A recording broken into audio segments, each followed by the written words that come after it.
Hello and welcome back to my YouTube channel.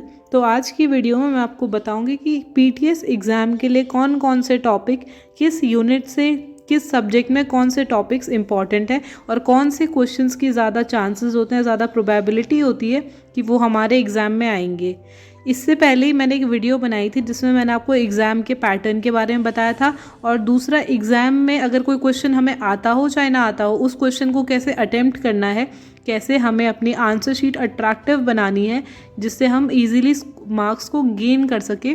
तो उस चीज़ पे भी मैंने एक टॉपिक पे वीडियो बनाई है। तो अगर आपने वो वीडियो नहीं देखी है तो मैं डिस्क्रिप्शन में उस वीडियो का लिंक डाल दूँगी, आप वहाँ पे जाके उस वीडियो को देख सकते हैं। तो आज की वीडियो में सबसे पहले जो बायो साइंस सब्जेक्ट होता है उसमें हमारे एनाटॉमी, फिजियोलॉजी और माइक्रोबायोलॉजी दो सब्जेक्ट्स आते हैं। तो इन दोनों का पेपर कंबाइन होता है। तो जो हमारा बायो साइंस है उसके पेपर में क्या होगा, सबसे पहले एनाटॉमी और फिजियोलॉजी।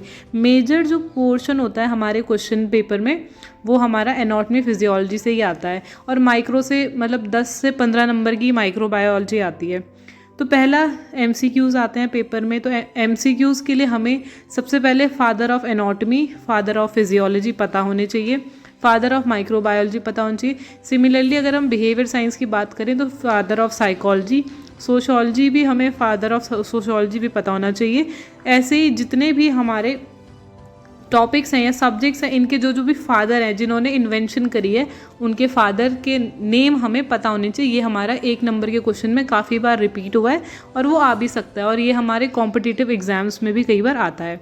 तो जो हमारा एनाटॉमी और फिजियोलॉजी है इसमें हमारा जो इम्पॉर्टेंट टॉपिक्स हैं वहाँ से स्टार्ट करते हैं। तो पहला टॉपिक है सेल ऑर्गेनेलीज।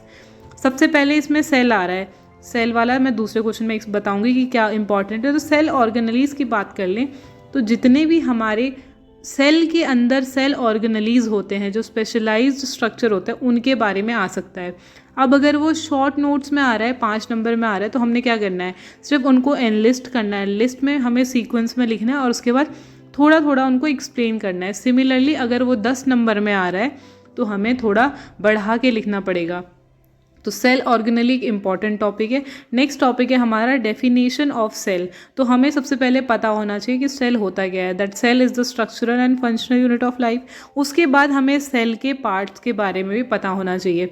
इस यूनिट जो पहली यूनिट है हमारी सेल वाली, उसमें पहली वाली तो शायद हमारी एनाटॉमिकल टर्म्स वाली, उससे कुछ इतना इंपॉर्टेंट आता नहीं है, बट हमें इतना पता होना चाहिए उससे 1 नंबर में आ सकता है, क्योंकि उस फर्स्ट यूनिट से कभी भी लॉन्ग आंसर्स में नहीं आया, ना ही शॉर्ट नोट्स में आया। उसमें सिर्फ एमसीक्यू या फिलअप्स आ सकते हैं कि एंटीरियर साइड हम किसे बोलेंगे, पोस्टीरियर साइड किसे बोलेंगे, लेटरल किसे बोलेंगे, ये सब आ सकता है उससे।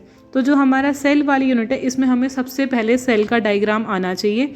उसमें हमें न्यूक्लियस, साइटोप्लाज्म, जो उसमें सेल ऑर्गेनेलीज हैं, माइटोकॉन्ड्रिया हो गया, एंडोप्लाज्मिक रेटिकुलम हो गया, इन सबको हमें लेबल करना आना चाहिए। उससे क्या होता है, अगर हमें सेल वाले क्वेश्चन को अच्छे से एक्सप्लेन करना नहीं आ रहा है, बट अगर हमने डायग्राम बनाया है, एनाटॉमी में मेन हमें डायग्राम्स बनाने हैं, तो सेल वाला अगर कोई भी क्वेश्चन आता है उसमें you have to draw the diagram.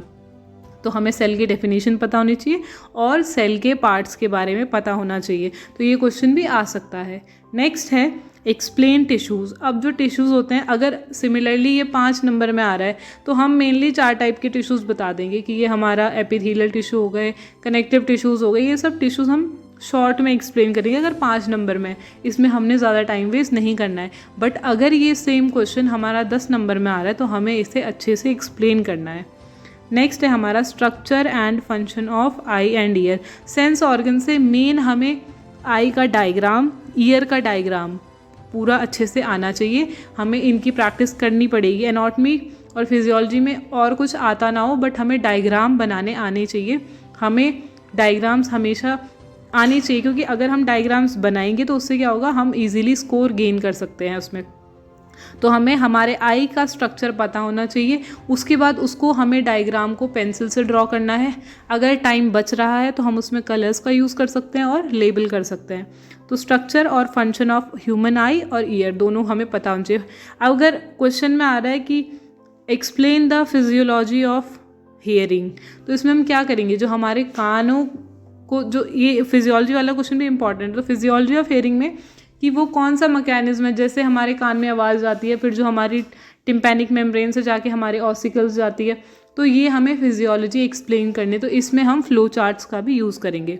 तो ये एनाटॉमी और फिजियोलॉजी से ये सारे हमारे जो क्वेश्चंस थे ये इंपॉर्टेंट थे कि cell organelles, definition of cell, explain जो टिश्यूज़ थे और टाइप्स ऑफ टिश्यूज़, और जो स्ट्रक्चर एंड फंक्शन है हमारे ह्यूमन आई और ईयर का।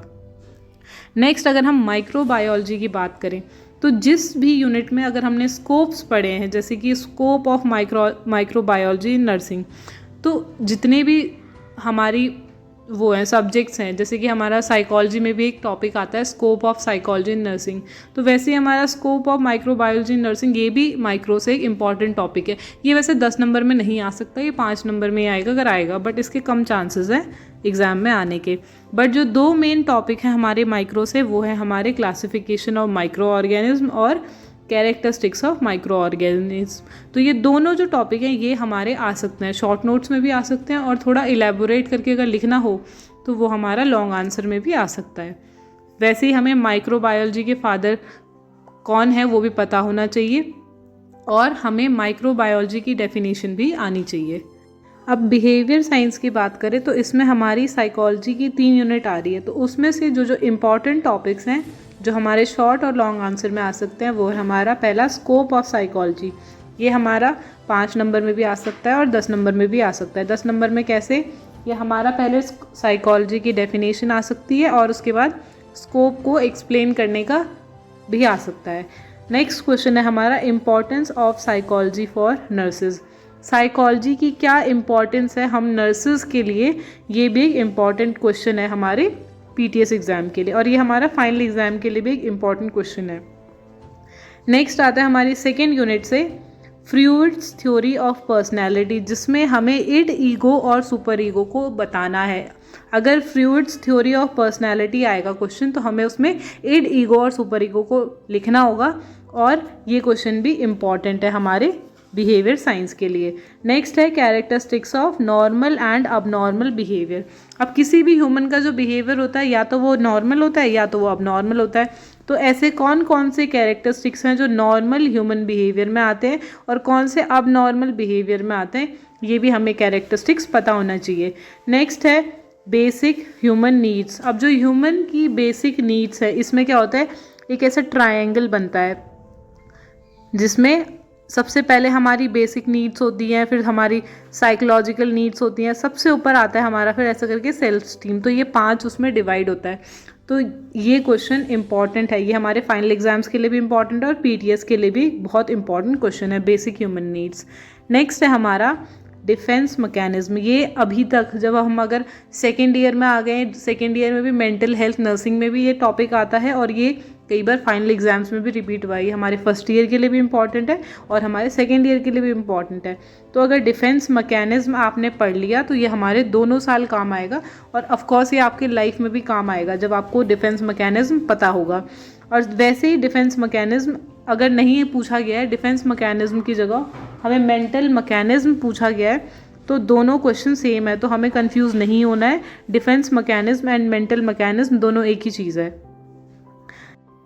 डिफेंस मैकेनिज्म के अलावा अगर आपने ये सारे क्वेश्चंस तो ये हो गए कि जो इम्पॉर्टेंट है हमारे एग्ज़ाम के लिए, बट और भी टॉपिक्स हैं जो हमारे शॉर्ट नोट्स में आ सकते हैं, जैसे कि हो गया मोटिवेशन, स्ट्रेस हो गया, इन सब की डेफिनेशन हो गई, टाइप्स हो गए, कन्फ्लिक्ट हो गया, एटीट्यूड के हमारे 3 कंपोनेंट्स होते हैं तो हमें वो भी आने चाहिए, और हैबिट हो गया, गुड हैबिट, बैड हैबिट। तो ये क्वेश्चंस भी हमारे बिहेवियर साइंस में इम्पॉर्टेंट। नेक्स्ट हमारा अब कम्युनिटी हेल्थ नर्सिंग में आ गए। कम्युनिटी हेल्थ नर्सिंग में हमारा पहला क्वेश्चन जो इम्पॉर्टेंट है that is definition of health and disease. हमें हेल्थ एंड डिजीज़ की डेफिनेशन पता होनी चाहिए। दूसरा इसमें हमारे इसके अलावा और क्या इम्पॉर्टेंट है, तो हमें कम्युनिटी की डेफिनेशन आनी चाहिए, कम्युनिटी हेल्थ की डेफिनेशन आनी चाहिए, और कम्युनिटी हेल्थ नर्सिंग तीनों की डेफिनेशन आनी चाहिए। ये भी एक इम्पॉर्टेंट टॉपिक है। नेक्स्ट है हमारा dimensions, indicators of health. Dimensions और इंडिकेटर्स दोनों अलग चीज़ है, दोनों में कंफ्यूज नहीं होना है। तो जो डायमेंशंस और इंडिकेटर्स है हेल्थ के हमें ये भी पता होने चाहिए, और जो हेल्थ डिटर्मिनेंट्स हैं ये भी हमें पता होना चाहिए, क्योंकि ये क्वेश्चन पहले भी रिपीट हुए हैं। नेक्स्ट है primary health care. Again it is the most important question है हमारा कम्युनिटी हेल्थ नर्सिंग का, कि प्राइमरी हेल्थ केयर होती क्या है, इसके बारे में भी आपको पढ़ना है। ये भी एक इम्पॉर्टेंट टॉपिक है। और सेम क्या है कि जब हम कोई भी आंसर अटेम्प्ट कर रहे हो, मैंने आपको अभी बताया था कि मैंने एक वीडियो ऑलरेडी अपलोडेड करी है, तो उसमें मैंने आपको बताया कैसे आंसर्स को अटेम्प्ट करना है। तो उन चीज़ों को आपने ध्यान रखना है स्पेशली एग्ज़ाम्स के टाइम पे। तो नेक्स्ट है हमारा मिलेनियम डेवलपमेंट गोल्स। तो जो मिलेनियम डेवलपमेंट गोल्स हैं ये भी हमें पता होने चाहिए, तो ये भी एक इम्पॉर्टेंट टॉपिक है। इसमें टोटल 8 या 9 गोल्स हैं, वो भी हमें आने चाहिए। नेक्स्ट आता है कम्युनिटी हेल्थ नर्सिंग में ही कम्युनिकेशन स्किल्स। इसमें हमें डेफिनेशन और टाइप्स ऑफ कम्युनिकेशन, जैसे कि जो वर्बल और नॉन वर्बल 2 टाइप की होती है कम्युनिकेशन, तो हमें ये भी आना चाहिए, शॉर्ट नोट्स में आ सकता है। नेक्स्ट है बैरियर इन कम्युनिकेशन। हमारे कम्युनिकेशन में जो बैरियर आ रहे हैं उनके बारे में भी हमें पता होना चाहिए, ये भी हमारे शॉर्ट नोट्स में आ सकता है।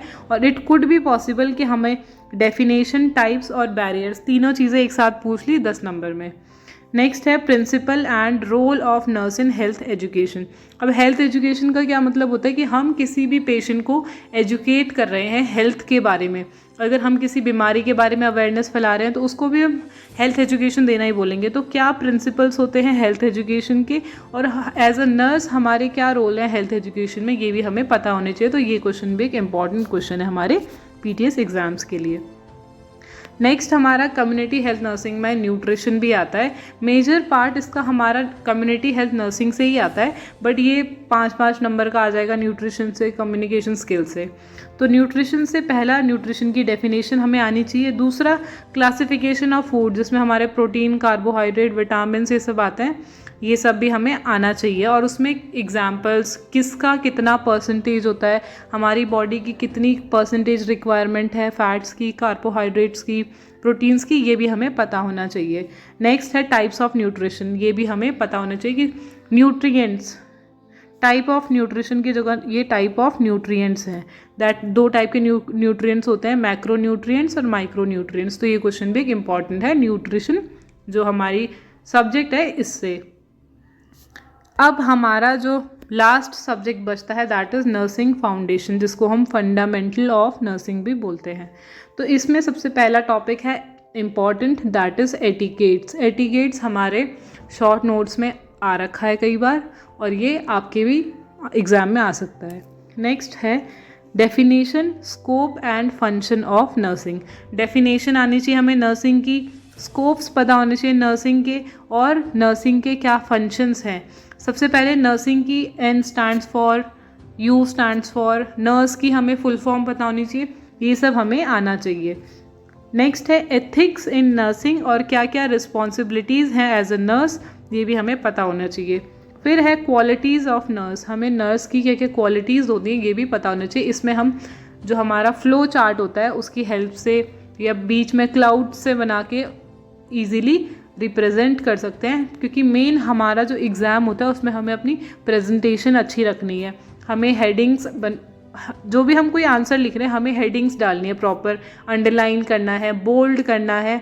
अगर हमने कोई स्पेसिफिक टर्म या कोई पर्टिकुलर वर्ड यूज़ करा है अपने आंसर को एक्सप्लेन करने के लिए तो हमें उसे हाईलाइट करना है। नेक्स्ट है बेसिक ह्यूमन नीड्स। अब ये बात ऐसा नहीं है कि ये हमारा फंडामेंटल ऑफ नर्सिंग में आ गया तो ये डिफरेंट होगा जो हमारा बिहेवियर साइंस में आया था, तो नहीं, ये दोनों सेम ही चीज़ है और दोनों सब्जेक्ट में ये इम्पॉर्टेंट और आ सकता है किसी में भी। उसके बाद है थेराप्यूटिक इन्वायरमेंट। थेराप्यूटिक इन्वायरमेंट में हम लाइटिंग देखते हैं, प्रॉपर वेंटिलेशन देखते हैं, तो ये हमें पता होना चाहिए कि किसी पेशेंट के लिए जो थेराप्यूटिक इन्वायरमेंट होता है उसमें हमें क्या क्या चीज़ों का ध्यान देना है। नेक्स्ट हो गया हमारा नर्सिंग प्रोसेसेस। अब नर्सिंग प्रोसेसेस जो हमारा नर्सिंग फाउंडेशन है फंडामेंटल ऑफ नर्सिंग का एक इम्पॉर्टेंट टॉपिक है नर्सिंग प्रोसेसेस, जिसमें हमारी 4 प्रोसेस आती है ना, तो ये हमें भी पता होना चाहिए और ये हमारा 5 से 10 नंबर में आ सकता है क्वेश्चन। और अगर एनसीपी आपको बताई है कि कैसे एनसीपी बनानी है, NCP means nursing care plan, तो आपको एक टॉपिक पे फॉर एग्जांपल जैसे कि फीवर पे आप एनसीपी पढ़ के जा सकते हो, क्योंकि अगर ये क्वेश्चन 10 नंबर में आ गया तो आपको क्या पता एनसीपी बनानी पड़े वहाँ पे। तो अगर आपको एनसीपी बनानी नहीं आती है या अगर आपको कभी समझ में ना आया हो तो मैं एनसीपी पे भी एक मैंने वीडियो बनाई है, वो मैं आपको डिस्क्रिप्शन में लिंक प्रोवाइड कर दूँगी, आप वहाँ से देख सकते हैं। और लास्ट टॉपिक है फिज़िकल असेसमेंट भी हमें पता होना चाहिए। ये क्वेश्चन भी हमारा शॉर्ट नोट्स में आ सकता है, जिसमें हम हेड टू टो एग्जामिनेशन करते हैं किसी पेशेंट का। जब हम हिस्ट्री कलेक्शन करते हैं तो ये भी हमें पता होना चाहिए। तो आज की वीडियो में इतना ही। आई होप ये वीडियो आपके लिए हेल्पफुल रहेगी and I hope it will help you in exams. So thanks for watching and don't forget to like, comment, share and subscribe. And अगर आपको किसी भी टॉपिक से रिलेटेड कोई भी वीडियो चाहिए तो आप मुझे कमेंट सेक्शन में बता सकते हैं। Thanks for watching.